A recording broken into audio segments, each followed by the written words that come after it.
Le 10 février 2023, Pierre Palmade, sous l'emprise de stupéfiants, provoquait un terrible accident de la route. Aujourd'hui encore, et pour longtemps semble-t-il, les 3 victimes sont confrontées à des séquelles physiques et psychologiques dévastatrices. Des ravages physiques et psychologiques. En septembre 2023, Pierre Palmade avouait le fardeau de sa culpabilité: « Je suis horrifié de savoir que je suis la cause de tout ça. Quand j'ai su petit à petit les gravités, j'ai su d'abord pour le conducteur, j'ai vu toute l'ampleur des dégâts, notamment sa peur de ne plus pouvoir avoir d'enfant, ça m'a laminé. C'est monstrueux. J'ai bousillé la vie d'une famille. Je m'endors et je me lève avec ça, sincèrement. » Pour rappel, le 10 février dernier, Pierre Palmade était sorti pour faire des courses.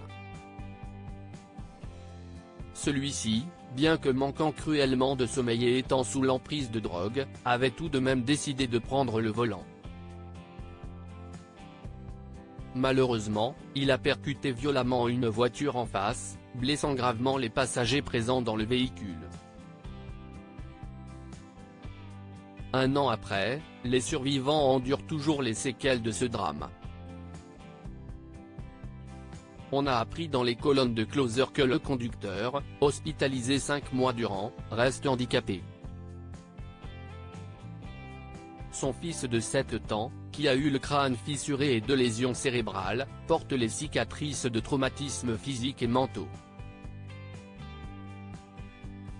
Quant à celle qui aurait déjà dû être maman à l'heure actuelle, les séquelles sont terribles également.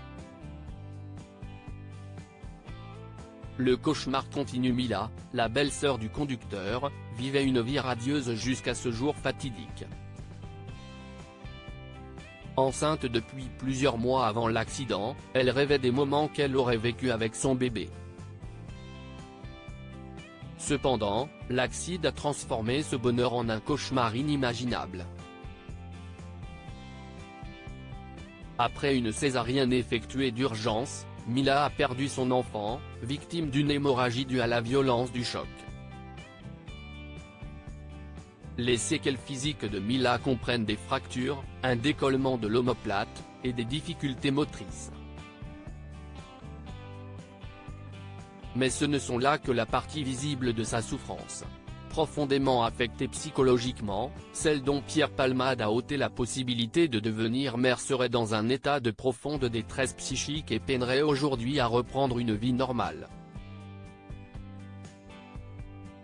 Elle reste hantée par les images déchirantes de la perte de son bébé.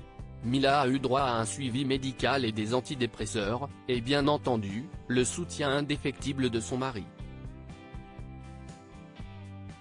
Mais rien n'y fait. Son état de détresse l'empêche de retrouver une vie sociale, de travailler, et même de simplement discuter sans verser des larmes. La reconstruction sera un parcours long et difficile pour cette accompagnatrice d'élèves en situation de handicap. Elle le sera tout autant pour les 2 autres victimes de la tragédie provoquée par Pierre Palmade.